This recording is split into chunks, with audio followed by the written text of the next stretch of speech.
এই হচ্ছে খেয়া ঘাট। আর এখানে বর্ষাকালে জল হয়ে যায় অনেকটাই। তো এই যে বাঁশের ব্রিজ দিয়ে আমি হেঁটে যাচ্ছি, এখানে আমার বর্ষাকালে একবার আসার খুব ইচ্ছা, নৌকা চড়ে ঘুরবো। তো দেখা যাক আসতে পারি নাকি।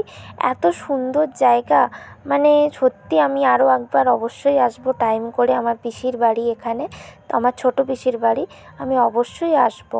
তো পুরোটা আমি তোমাদেরকে দেখাচ্ছি। এখন বাজে সকাল 7টা, আর চারিদিকে এরকম মানে ধান জমি দেখে মনটা জাস্ট ভরে যাচ্ছে। মানে এতটা ভালো লাগছে বলে বোঝাতে পারবো না।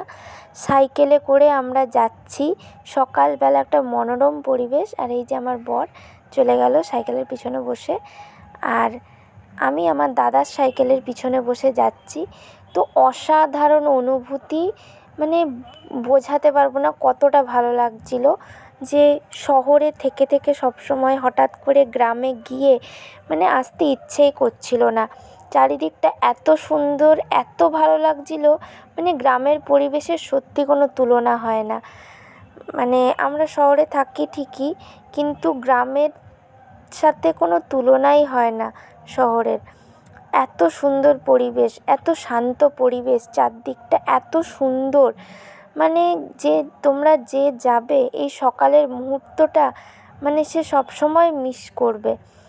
পরে সেখান থেকে চলে আসার পর সবসময় মনে পড়বে। আমার তো সবসময় মনে পড়ছে। আর গ্রামটা এত সুন্দর, মানে আমার ছোটোবেলার থেকে আমি কোনোদিনও যাইনি আমার পিসির বাড়ি। তো এই ফার্স্ট টাইম গেলাম বিয়ের পরে। আর এইটা হচ্ছে আমার দেশের বাড়ির গ্রাম।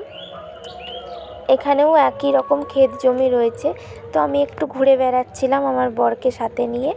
তো চারদিকটা সবুজে সবুজ। এই যে আমার বর মহারাজ, তাকে নিয়ে বেরিয়ে গেছিলাম একটু ঘুরতে।